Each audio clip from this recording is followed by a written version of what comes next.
Adidas contra Puma, la historia de dos hermanos.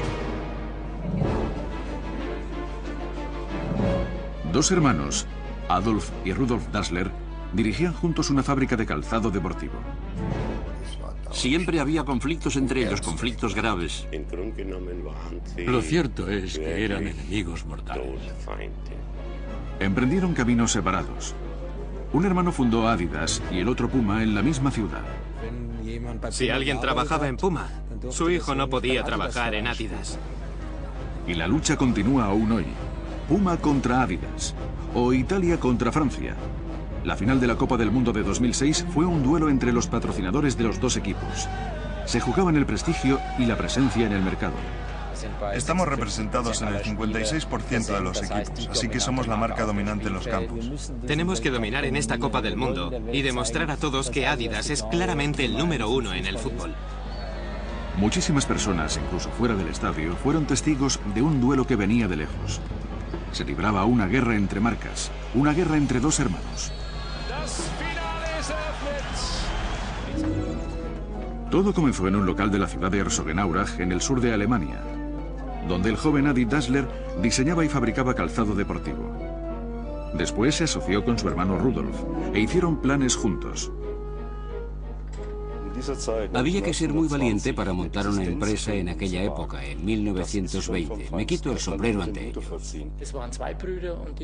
Aunque sus caracteres eran muy diferentes, hasta la gran escisión, los dos hermanos se habían llevado muy bien. Tenían muchas cosas en común. Desde niños, Adolf, a quien llamaban Adi, y Rudolf, que era 2 años mayor, pasaban mucho tiempo al aire libre haciendo deporte.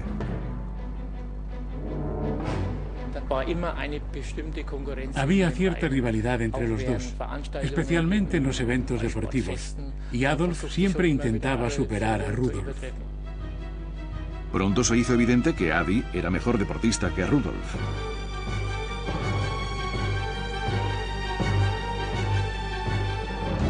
Aunque su hermano mayor se esforzara en superarlo.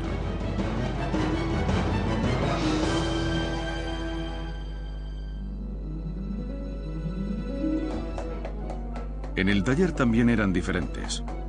Adi era muy diestro en el banco de trabajo. Pasaba días y noches desarrollando zapatillas deportivas. Adolf era una persona muy tranquila, con los pies en el suelo, bastante discreto, pero cuando estaba trabajando se animaba. Sin duda sus caracteres eran muy diferentes. Cuando la compañía creció y el número de empleados y clientes se hizo cada vez más importante, quedó claro que si bien Adi era un excelente diseñador y un artesano muy creativo, Rudolf destacaba en el área comercial y era un hombre de negocios nato. Tenía el don de la palabra. Cuando una empresa es nueva, nadie viene a ti por propia iniciativa. Tienes que darte a conocer. Y mi cuñado sabía cómo hacerlo.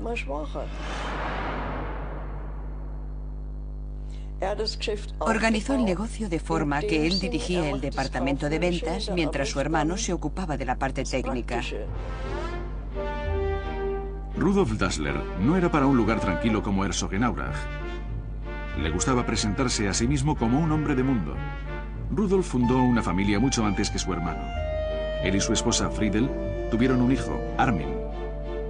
Rudolf Dassler, joven padre y agresivo hombre de negocios, tenía ante sí un futuro brillante. Era una figura de autoridad.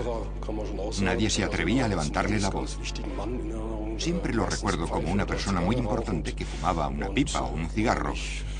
Era un hombre muy autoritario.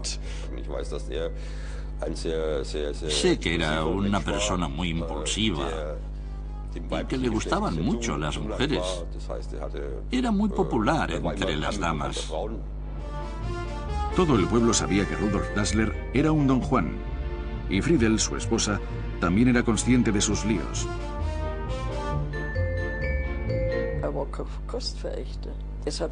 Ella también sabía que le gustaban mucho las faldas y, desgraciadamente, se enteró de una aventura mientras estaba esperando un hijo. Fue terrible para mi hermana. Era muy difícil de sobrellevar, porque no solo se trataba de los devaneos típicos de las vacaciones. Algunos hombres iban por mal camino cuando estaban de vacaciones, sino que se enteró de que tenía una aventura en el pueblo. Y eso, por supuesto, fue muy doloroso para mi hermana.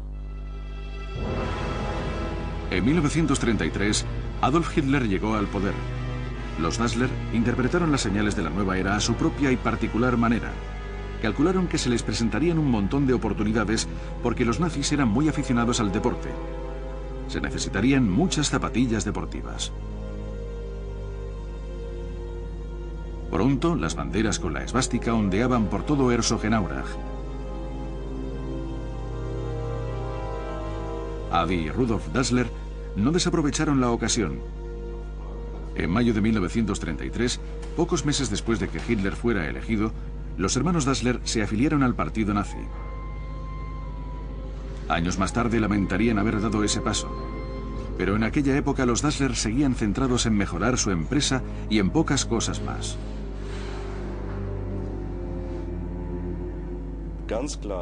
Obviamente, una compañía como la de los hermanos Dassler se benefició del gran apoyo que el gobierno daba al deporte. Era una forma de involucrar a los jóvenes en el nacionalsocialismo. En el círculo familiar también había mucho ajetreo. Pronto se iba a celebrar otra boda, pero esta no levantó tanta expectación porque Adi estaba considerado un soltero empedernido. Kate, la rubia novia de Adi, era de Pirmasens, un pueblo de zapateros, y para el cerrado mundo de Herzogenaurach era una extranjera. Rudolf fue el padrino de la boda. Los Dassler estaban ya entre los ciudadanos más adinerados del pueblo. Las dos parejas se llevaban muy bien. Al principio, claro.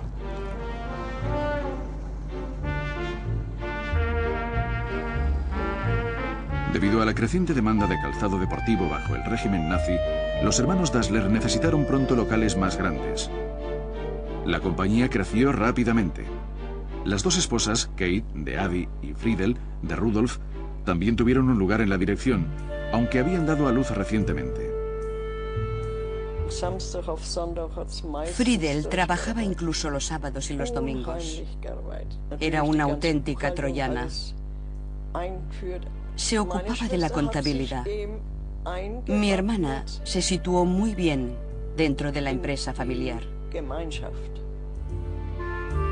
Después del nacimiento de su hijo Horst, se esperaba que Kate, la esposa de Adi, también tuviera un puesto en la compañía, pero ella tenía sus propias ideas. Cuando Kate llegó, se negó a participar. Solo tenía 17 años cuando se casó, pero ya sabía qué quería y lo hizo a su manera. Friedel era la esposa callada y Kate era la resuelta. El conflicto estaba anunciado. Se podía sentir la tensión entre las dos mujeres. Kate había aportado su ambición al matrimonio. Adolf nunca habría sido capaz de fundar una empresa. Ese era el trabajo de Kate. Ella era el motor. En lo que se refería a los negocios, Rudolf y Kate estaban prácticamente cortados por el mismo patrón. De momento eso no afectaba a la nueva generación, a Armin, el hijo de Rudolf y Friedel, y a Horst, el hijo de Adi y Kate. Los dos primos se llevaban muy bien, pero no siempre sería igual. A pesar de la tensión entre Friedel y Kate, las dos familias se mudaron a una gran mansión para vivir juntos, justo al lado de la fábrica. Adolf y su familia vivían en la planta baja. El primer piso pertenecía a Rudolf y su familia, y encima de ellos vivían los padres. Todos bajo el mismo techo, y empezaron los problemas. Las discusiones eran cada vez más frecuentes. Cuando los dos hermanos fundaron sus familias, era bastante natural que al principio trabajasen juntos. La compañía creció, Los hermanos y sus hijos se hicieron mayores, los hijos se casaron y aumentó la familia. Pero varias familias en una misma compañía raramente funciona bien. Verano de 1936. Durante un tiempo, las nuevas oportunidades de la empresa dejaron en segundo término los problemas familiares. Atletas de todas las partes del mundo acudieron a Berlín para competir en los Juegos Olímpicos. Entre otros, Jesse Owens, apodado la Flecha Negra. Las noticias de su participación también llegaron a Herzogenaurach. Adi Dassler fue a ofrecerle las zapatillas para correr hechas a mano. El Estadio Olímpico era el escenario perfecto para los productos de los hermanos Dassler. El mundo tenía los ojos puestos en Adolf Hitler y se esperaba que también se fijara en las zapatillas fabricadas por otro Adolf, mucho menos prominente. El zapatero de provincia se introdujo en la Villa Olímpica y a Jesse Owens le impresionaron las nuevas zapatillas para correr de Adolf Dassler con clavos en las suelas.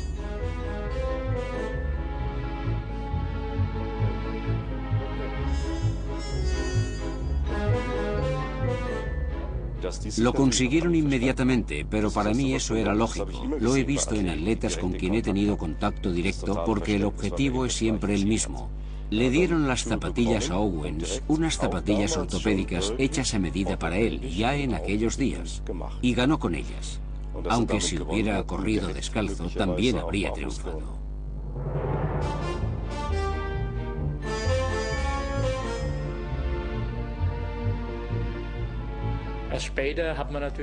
Por supuesto, más tarde se constataron las tremendas ventajas que ofrecían.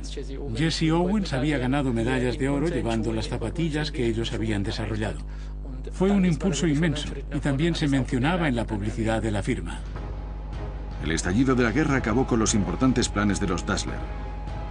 Ambos hermanos fueron reclutados, pero enseguida se dio permiso a Adi para regresar a la empresa. Se le ordenó que reuniera unos cuantos empleados y asegurara la producción inicialmente de botas y más tarde las sencillas bazocas. El conflicto entre los dos hermanos estaba servido.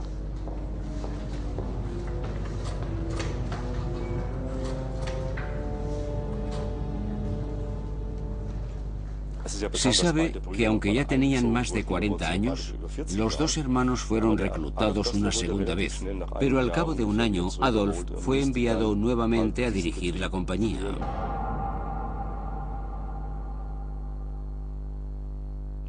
Rudolf seguía prestando servicio. Había rumores sobre él, por ejemplo, que colaboraba con la Gestapo. Después lo desmintió. Pero la brecha entre las dos familias era cada vez más ancha y de repente, un día decidieron tomar distintos caminos. Rudolf, el soldado, estaba muy lejos cuando las bombas de los aliados empezaron a caer sobre la ciudad. Friedel, su esposa, buscó protección en el sótano junto a su hermana Betty Wilbach y su hijo Armin.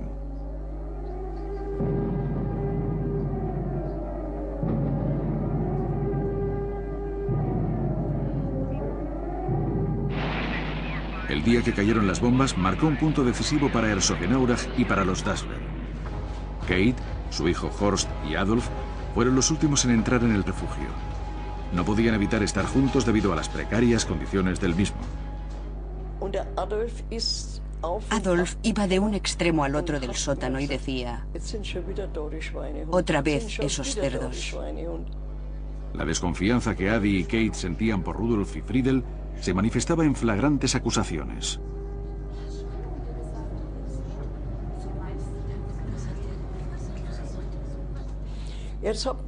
Mis hermanas y mi abuela, que también estaban allí, pensaban que se refería a ellos, pero eso no era cierto. Adolf nunca habría hecho eso. Cerdos. ¿A quién se estaba refiriendo Adi? ¿A los pilotos de los bombarderos o a Friedel, la esposa de su hermano? Ella sospechaba que Adi planeaba arrebatarle a Rudolf sus derechos sobre la fábrica.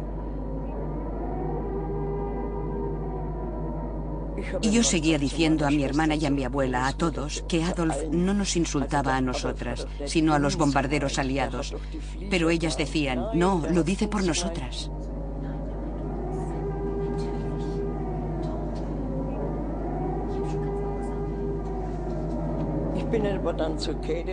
Me senté junto a Kate y le dije que estaba segura de que Adolf se refería a los bombarderos, pero no conseguí convencerla.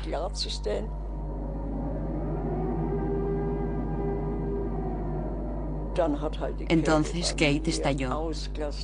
Me contó lo que su marido y ella habían tenido que soportar de Rudolf. Antes de casarse, Adolf lo había dejado todo en manos de Rudolf. Debo decir que mi cuñado era un déspota, pero no era rencoroso. Sin embargo, Adolf se había quejado a su esposa, y sus quejas habían caído en tierra fértil, por supuesto. Con el fin de la guerra, la tensa situación de la familia Dassler no se relajó, todo lo contrario. Rudolf regresó a casa, pero entonces llegaron los norteamericanos y llamaron a declarar a su hermano Adi. Después de todo, Adi era un nazi confeso. Adi Dassler fue citado a declarar. Explicó que tenía equipado a los atletas estadounidenses en los Juegos Olímpicos. Impresionó a sus interrogadores y lo dejaron libre. ¿Podía volver a funcionar nuevamente la empresa como si nada hubiera ocurrido?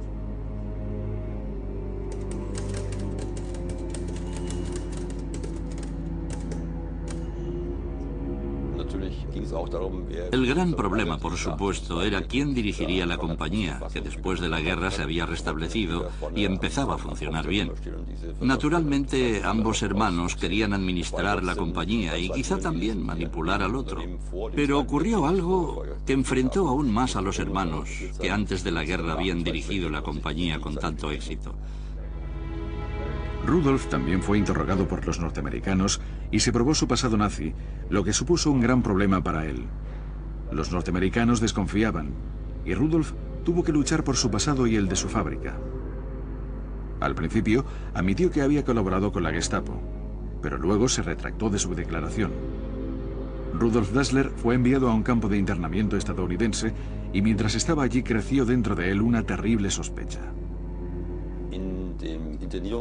En el campo de internamiento, los norteamericanos le dijeron que había sido denunciado por alguien próximo a él. Su primera idea, por supuesto, fue que había sido su hermano, porque quería apoderarse de la empresa que en aquella época había empezado a remontar. Y eso, por decirlo suavemente, lo irritó muchísimo. Creo que le tenía mucho rencor y recelaba de su cuñada. Sospechaba que había sido ella, porque Adi siempre había sido una persona tranquila, y además ella era mucho más manipuladora e intentaba hacerse con el control. ¿Era cierto que Adolf y Kate querían echar a Rudolf de la empresa familiar? Rudolf no tenía pruebas contundentes, pero aún así no podía aguantar más.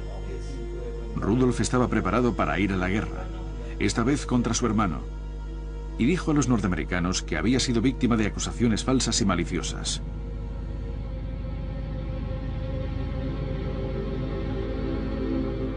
¿Había un traidor? ¿En su propia familia?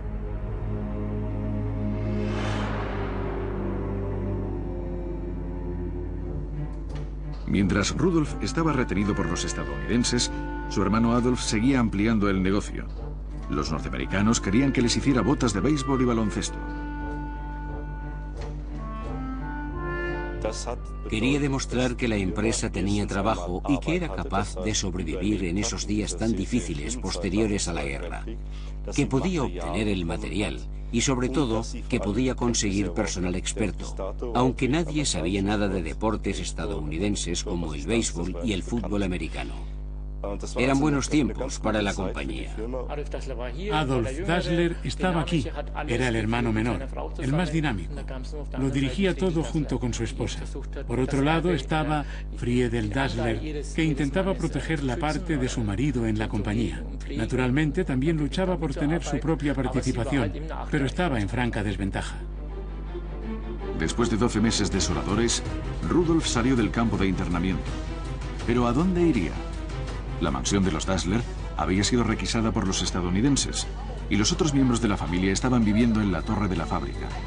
En esas condiciones, los hijos de Rudolf y Adolf, Armin y Horst, veían cómo sus padres chocaban cada vez con más fuerza. Estaban saldando viejas cuentas. Todo era por dinero. La batalla entre las dos familias era sobre todo por dinero. Luego, inesperadamente, Adolf fue interrogado por segunda vez.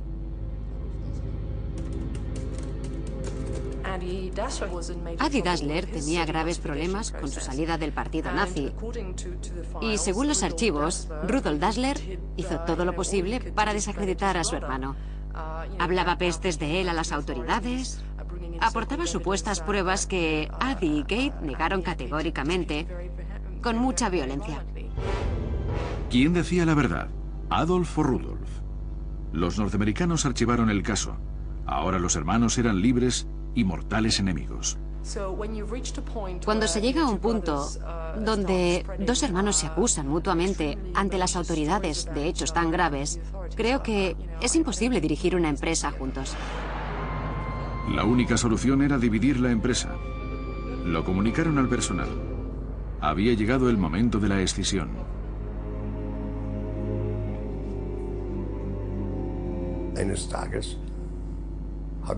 Un día Rudolf nos reunió para decirnos que habían decidido seguir caminos distintos. Nos dijo que debíamos escoger con quién queríamos trabajar en el futuro y decirlo abiertamente. Ningún hermano se sentiría ofendido fuera cual fuera nuestra elección. A mí me había contratado Rudolf y ya no le tenía miedo. Así que decidí continuar con él. El personal estaba sorprendido. ¿Qué diablos había ocurrido entre los dos hermanos? Nadie lo sabía con seguridad y se extendieron los rumores. Discutí largamente con mi padre porque tenía su propia teoría, una opinión que desde entonces también ha sido expresada por otras personas. Voy a decir algo que podría costarme la cabeza. Su teoría era que Horst Dassler, el hijo de Adolf Dassler, en realidad no era hijo suyo, sino que su padre era Rudolf Dassler. La reputación de don Juan de Rudolf lo había precedido. ¿Tuvo una aventura amorosa con su cuñada Kate? ¿Tenían una relación dos personas que aparentemente se odiaban? Algunos ciudadanos de Herzogenaurach pensaban que la idea era ridícula. Pero tratándose de Rudolf, otros pensaban que había muchas posibilidades.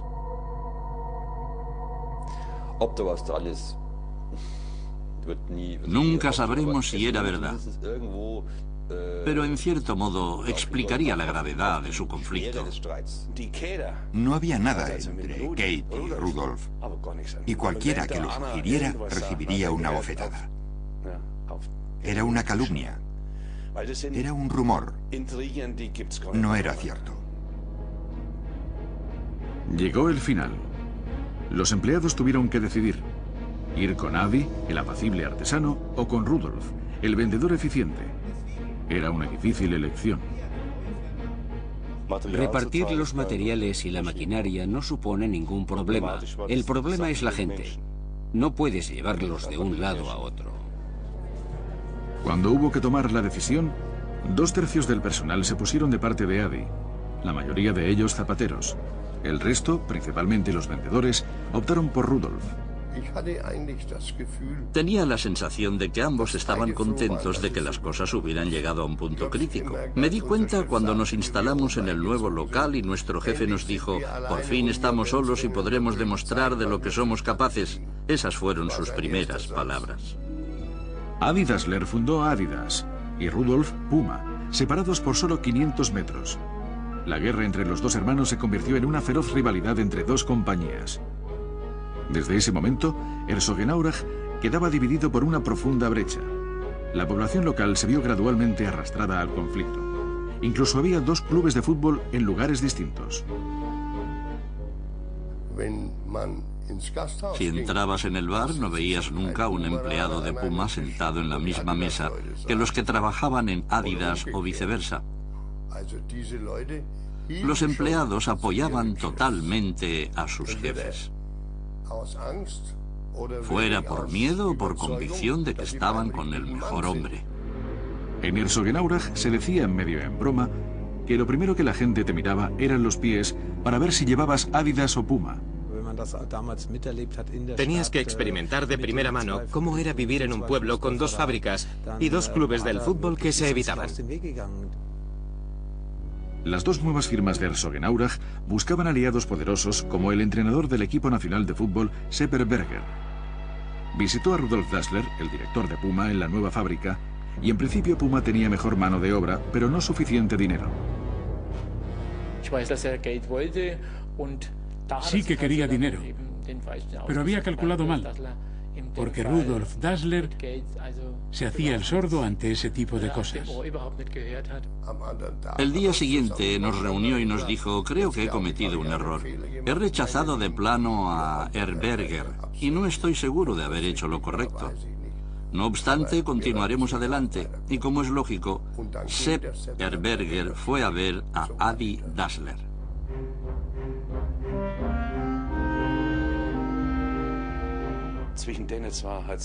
Por lo que recuerdo, nunca había una mala palabra entre ellos. Estaban unidos como hermanos que eran. La Copa del Mundo de 1954 vio intensificarse el conflicto entre Adidas y Puma. El equipo alemán llevó botas de Adidas.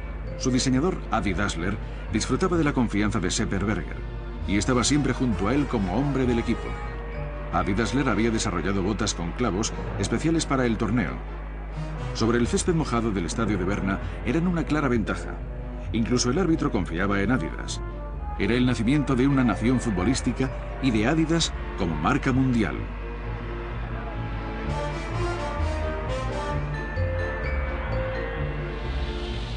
Schäfer nach innen geflankt, Kopfball, abgewehrt, aus dem Hintergrund müsste Rahn schießen. Rahn schießt, Tor! Tor! Tor! Tor! Aus! Aus! Aus! Das Spiel ist aus! Hay que reconocer que en Adidas pensaban bien las cosas. Presentaron también la historia, el cuento de hadas, que Adidas se convirtió en una marca internacional. Nuestros colegas del otro bando seguramente lo acusaron como un verdadero golpe, porque fue un gran triunfo que apareció en todos los periódicos. Estoy seguro de que los productos que fabricaban eran buenos, aunque tal vez un poco inferiores a los nuestros. Tales comentarios pusieron furiosos al personal de Puma, porque Puma ya había comercializado las suelas con clavos antes de la Copa del Mundo de 1954. Es cierto, habíamos abastecido con ellas a todas las ligas de Alemania Occidental durante la temporada 52-53. El equipo de Hannover al completo. Los campeones de 1954 llevaban botas Puma con suelas de clavos. Por lo menos una docena de personas de todo el mundo afirmó con toda justificación que tenían la patente de las suelas con clavos. Pero lo que era particularmente interesante en este caso es que el primer sistema fue el que funcionó de verdad. Así que probablemente ni Puma ni Adidas inventaron las suelas de clavos, pero el triunfo fue para Adidas. En los años siguientes, la rivalidad fue cada vez menos escrupulosa. Adi Dassler sospechaba que era víctima del espionaje industrial. El departamento de desarrollo era sacrosanto para él. No podía entrar nadie ajeno. En una ocasión vino un representante de adhesivos que nos visitaba regularmente. Y estaba en el departamento de desarrollo cuando el jefe llegó y le dijo: si no te conociera tan bien, te echaría ahora mismo de aquí. Rudolf, el jefe de Puma, se preocupaba continuamente por sus diseños, pero también era curioso.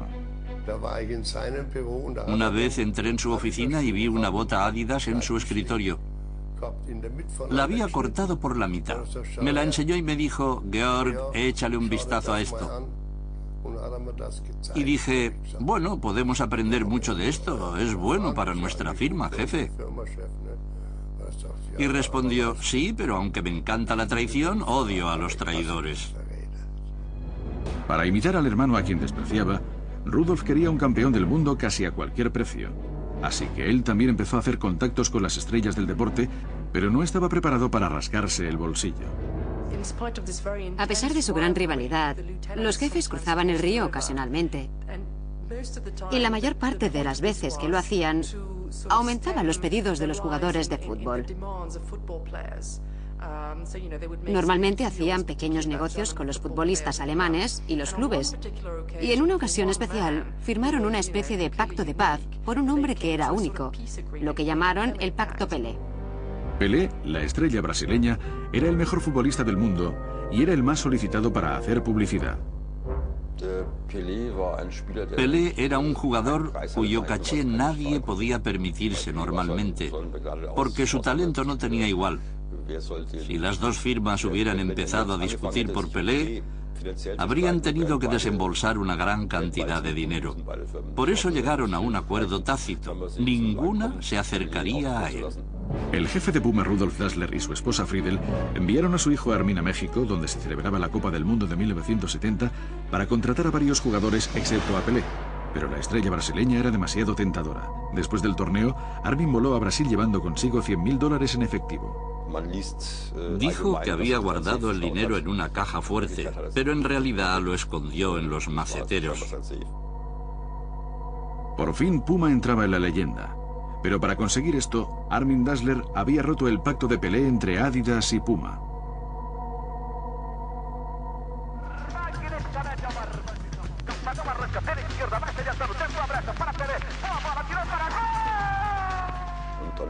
En cierto momento se supo que Pelé había recibido dinero de ellos.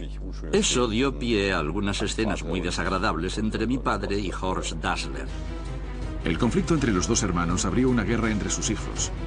Horst Dassler formaba parte de la dirección de Adidas y se enfrentó a Armin Dassler, de Puma, por el asunto de Pelé. Estoy segura de que lo pasó muy mal. Pero, ¿qué se podía hacer? La principal consecuencia de eso fue que desde ese momento se rompieron todos los tratos. A principios de los 70, los futbolistas alemanes estaban entre los mejores del mundo y las estrellas internacionales del país eran cortejadas por Adidas y Puma. La Federación Alemana se había comprometido con Adidas, pero Puma no se rindió y envió a sus agentes para que intentaran conseguir que los jugadores cambiaran de marca. El tira y afloja se hizo evidente durante la Copa del Mundo de 1974. El equipo de Alemania Occidental estaba compuesto principalmente por jugadores del Bayern de Múnich y del Borussia Mönchengladbach. Cuando jugaban en sus clubes, algunos llevaban botas de Adidas y otros de Puma. El director senior, Adi Dassler, quería que los que calzaban Puma, como Bertie Fox, cambiara a Adidas. El jefe me dijo, haz que se las pruebe, si no, después dirá que no le quedaban bien. Y eso es lo que hice. Le dije a Fox que mi jefe quería que se las probara. Hazme el favor, le dije. No puedo mentirle a mi jefe y decirle que te has probado las botas si no lo haces. Está bien, dijo. Voy a probármelas.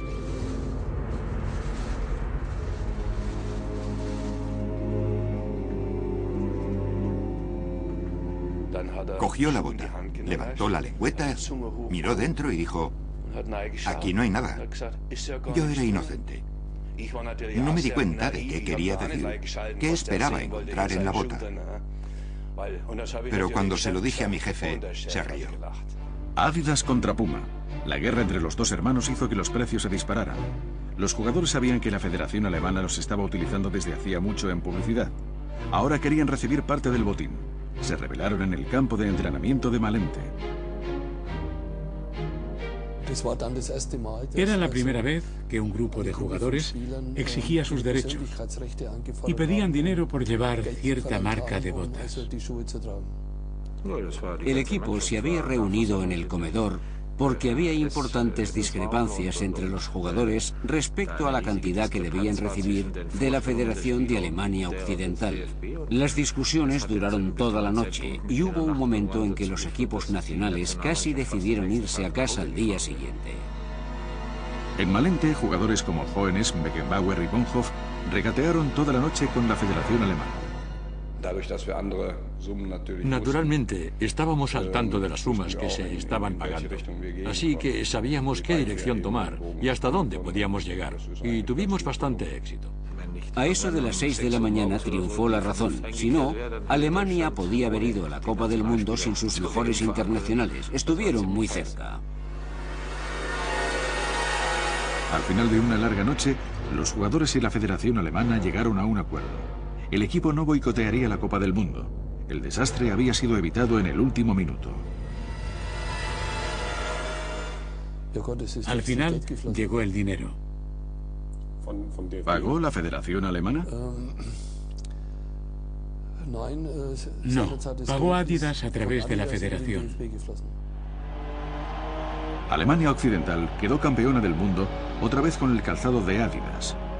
Adidas mantuvo su relación con la Federación Alemana de Fútbol. Adi y Rudolf no se habían dirigido la palabra en años. En una ocasión se encontraron por casualidad en una feria de artículos para deporte, pero esa vez tampoco se hablaron.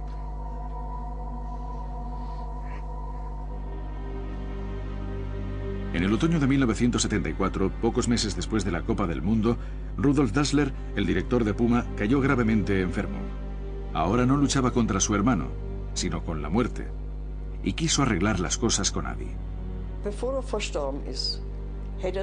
Quería ver a su hermano por última vez antes de morir. Y Armin fue a ver a Adolf y le preguntó si podía concederle ese deseo a su padre. Se pidió a un sacerdote que mediara.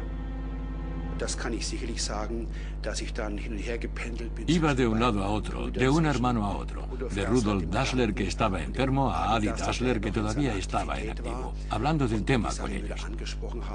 Y debo decir que había deseos de reconciliación, no solo por parte de Rudolf, sino también de Adi Dassler. Adolf Dassler me dijo que ya no sentía rencor hacia su hermano. Eso se ha acabado, dijo. Pero no fue a verlo más. En el funeral de Rudolf, el cementerio de Herzogenaurach estaba abarrotado. ¿Se enterraría el hacha de guerra al mismo tiempo que Rudolf? Todos se preguntaban si asistiría Adi, pero no apareció. Genio y figura hasta la sepultura. Por supuesto, la mayoría de los asistentes se preguntaban si Adolf aparecería. Pero nadie hizo comentarios. Hay un viejo refrán que dice que cuanto más tiempo tarda un erizo en nacer, más espinas tendrá.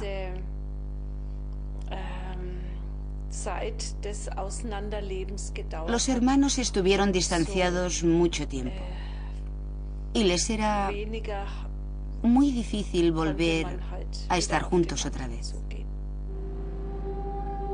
A los 4 años de la muerte de Rudolf, falleció Adi y fue enterrado en el mismo cementerio, pero al otro extremo, lejos de su hermano. Su enemistad continuó más allá de la muerte. Junto con Kate, su madre, Horst Dassler, el hijo de Adi, asumió la dirección de la fábrica y era un nuevo tipo de empresario. Por supuesto, Horst negociaba en todo el mundo y había construido una red de compañías para asegurarse los derechos en los campeonatos europeos y en los Juegos Olímpicos. Tenía una mente muy despierta. Siempre se ha dicho que mi padre deseaba haber sido como Horst Dassler, pero no creo que fuera cierto. No sé mucho de Horst Dassler, pero estoy enterado de que hizo muchos negocios sucios. En comparación, el asunto de Pelé era una tontería. No estaba en la naturaleza de mi padre actuar de ese modo. Las cosas se complicaron en la empresa. Un día, Armin, el director de Puma, y su hijo Jörg estaban juntos en casa. Estaba sentado con mi padre en el salón de nuestra casa de Herzogenaurach.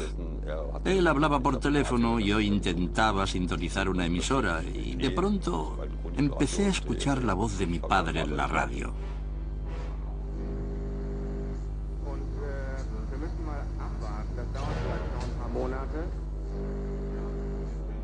Pensé que no era normal.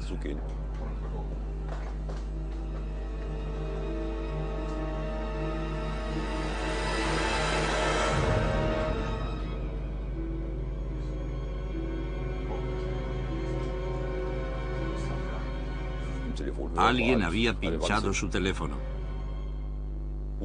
Dejaré que imaginen quién colocó el micrófono, pero no hay muchas alternativas. No era yo quien se dedicaba a escuchar las conversaciones de mi padre. Quien espiaba al director de Puma podía haberse enterado de sus planes de expansión. Puma firmó un contrato con Boris Becker, la estrella del tenis. La lucha con Adidas se cobró su precio. Los millones que pagó a Boris Becker casi arruinaron a Puma. Pocos días después, Adidas hizo lo mismo firmando con Steffi Graf. El duelo era cada vez más despiadado.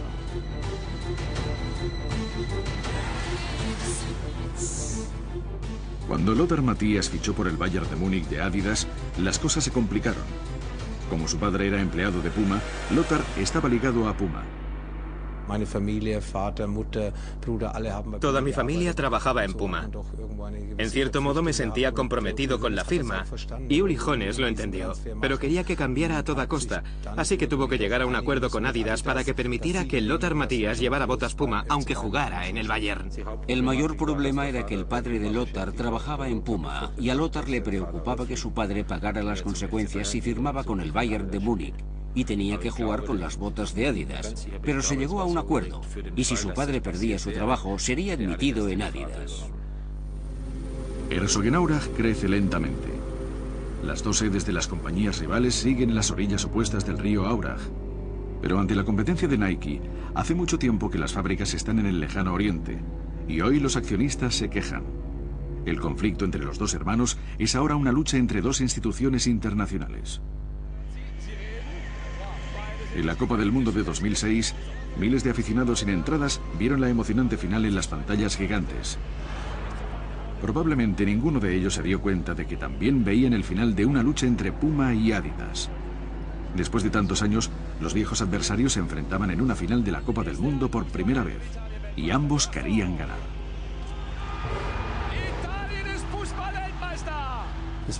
No hay duda de que era un evento histórico para Puma. Jamás en su historia la firma había llegado a la final de la Copa del Mundo con un equipo que llevaba botas Puma. Fue pura casualidad que un equipo de Puma llegara a la final. A la larga no hay forma de que Puma pueda sustituir a Adidas en los campos de fútbol. Un momento con 80 años de prehistoria.